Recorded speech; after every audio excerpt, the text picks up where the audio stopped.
Hi, I'm Dr. Brian Wansink.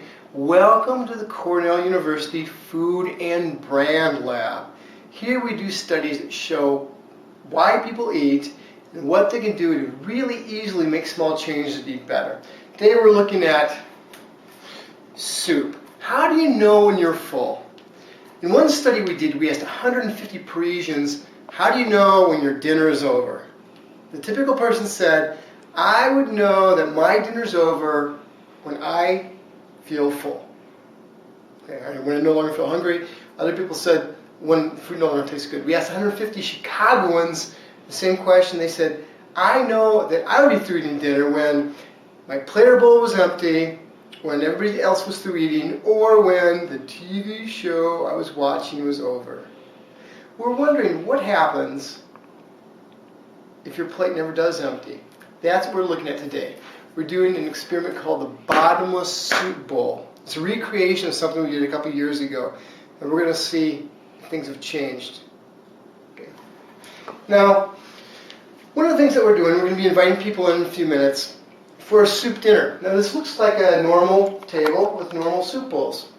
If what happens today is the same stuff that happened in the past, we're going to find that the people sitting in this chair right here are going to end up eating about 73% more soup, about twice as much. So here's how the Bottomless soup bowl study works. Right here, we have a big soup vat. Right here, we end up having a bowl that's attached to the soup vat through a piece of food-grade tubing that's fastened from the bottom of the bowl through a hole in the table up to this.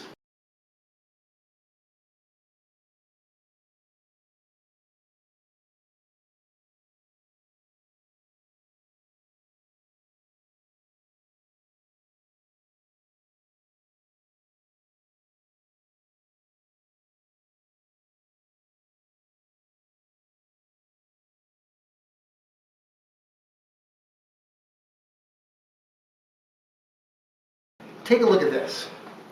If you see, that's attached, tube's attached to the bottom of the bowl.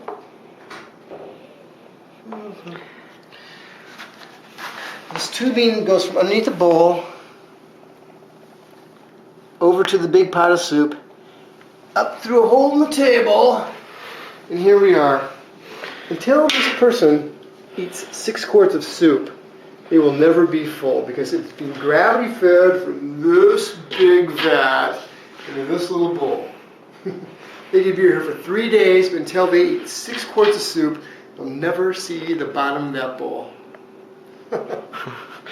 One of the things that this ends up showing is that we eat with our eyes and not with our stomach.